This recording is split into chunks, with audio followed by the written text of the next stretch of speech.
Coming up next on Arizona Horizon, we'll hear from those opposed to the South Mountain Freeway. Also tonight, details on the 2015 Heart Ball to benefit the American Heart Association. And we'll look at an exhibit that marks the 70th anniversary of the nuclear bombing of Japan. Those stories next on Arizona Horizon. 70 years ago today, the U.S. dropped the world's first atomic bomb on Hiroshima, Japan. A traveling exhibit at the Tempe History Museum chronicles the bombings of Hiroshima and of Nagasaki 3 days later. Producer Christina Estes and photographer Langston Fields talked with the man behind the exhibit. It's called the Nicho Daiko, so it means two heads drumming. I go to Hiroshima every year and then learn traditional tunes. And then this one song is really powerful song, but also this is also relating to talk about culture and how important to keep peace. Ken Koshio hopes to promote peace through music, stories, and some disturbing images. Some are tough pictures to even see. If you could imagine you were there. Koshio first produced the exhibit titled Hiroshima Calling in 2008. I want to do some different way to share this history and how can we use this history usefully for the, our generations or for next generations to make us to be a more peaceful society. 30 posters walk visitors through the scenes before and after the bomb.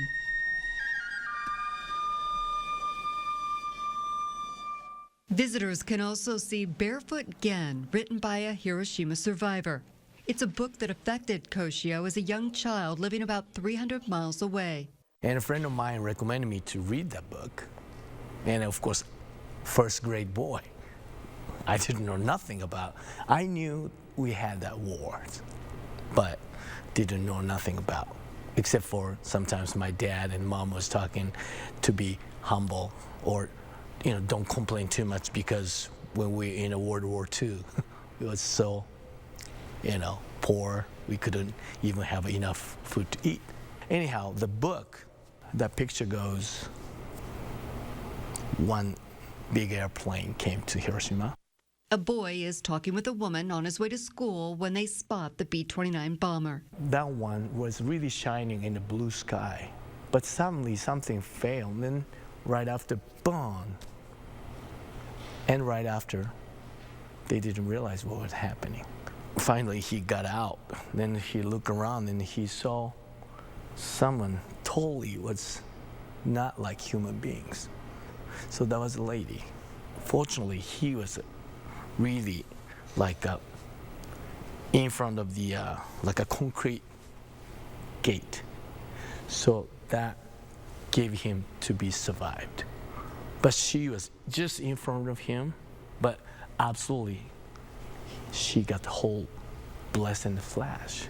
Still, I didn't understand what was it, but exactly the story in the pictures is so powerful.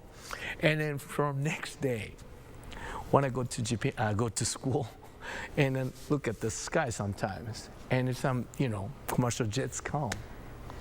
And if this one dropped bomb, so I cannot see my family anymore, or this world's gonna be totally screwed up, not like moment before. So that still traumatized me. Koshio has turned the tragedy into a learning experience for himself and others. So the best way is listen to their voices.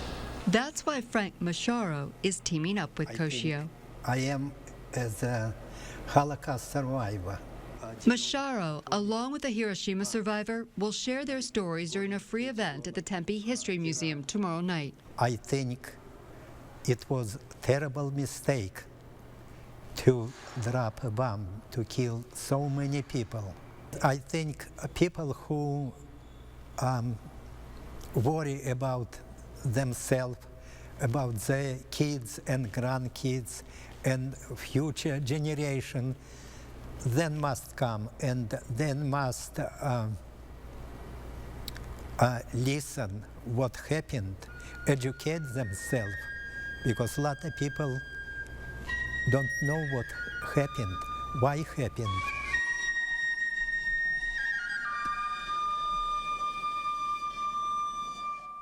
Tomorrow's event will also feature traditional Japanese music and origami. You can find more information at HiroshimaCalling.org.